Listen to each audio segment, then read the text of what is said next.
Hello guys, അപ്പോൾ നമ്മൾ ഇന്ന് വന്നിട്ടുള്ളതെന്ന് വെച്ചാൽ നാളെ സ്കൂളിൽ ഒരു പ്രൊജക്റ്റ് ചെയ്ത് കൊടുക്കേണ്ടതുണ്ടായിരുന്നു. ഞങ്ങൾ ആദ്യത്തെ ഒന്ന് പോയപ്പോൾ അവിടെ 1-2 സാധനങ്ങളൊക്കെ കണ്ടപ്പോൾ എനിക്കൊന്ന് മേടിക്കാൻ കൊതി തോന്നി. അപ്പം അമ്മേനെ സോപ്പ് പിടിപ്പിച്ചു. അമ്മ പാവ കണ്ടിട്ട് എപ്പോഴും സോപ്പിട്ടാലും അമ്മ മേടിച്ചു തരും. 1-2 സാധനങ്ങൾ മാത്രമേ ഉള്ളൂ. നമുക്ക് എന്താ നോക്കിയാലോ.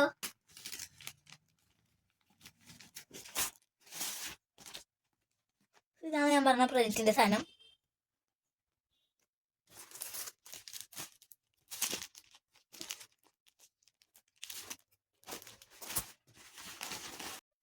ഇത് കേരളത്തിന്റെ കലകളെ കുറിച്ചുള്ള കുറച്ച് സ്റ്റിക്കേഴ്സാണ്. അത് ഒട്ടിച്ച് ഒരു പേപ്പറിൽ A4 സൈസ് പേപ്പറിൽ ഒട്ടിച്ചിട്ട് താഴെ പേര് എഴുതി കൊണ്ടുപോകണം. അപ്പം മിസ് അതാണ് തന്നിരിക്കുന്നത് പ്രൊജക്റ്റായിട്ട്. ഇതാണ് ഞാൻ സോപ്പ് പിടിപ്പിച്ച് മേടിച്ചത്. നല്ല ക്യൂട്ടായിട്ടുണ്ടല്ലേ, എനിക്ക് ഇഷ്ടപ്പെട്ടതാണ്. അമ്മേനെ കണ്ട് സർപ്രൈസ്. അപ്പോൾ ഗൈസ്, ഇത്രയുള്ള വീഡിയോ. ഈ വീഡിയോ ലാസ്റ്റ് വരെ കണ്ടിരിക്കാൻ ലൈക്ക് ചെയ്യാൻ സബ്സ്ക്രൈബ് ചെയ്യാൻ ആരും മറക്കല്ലേ. ടാറ്റാ.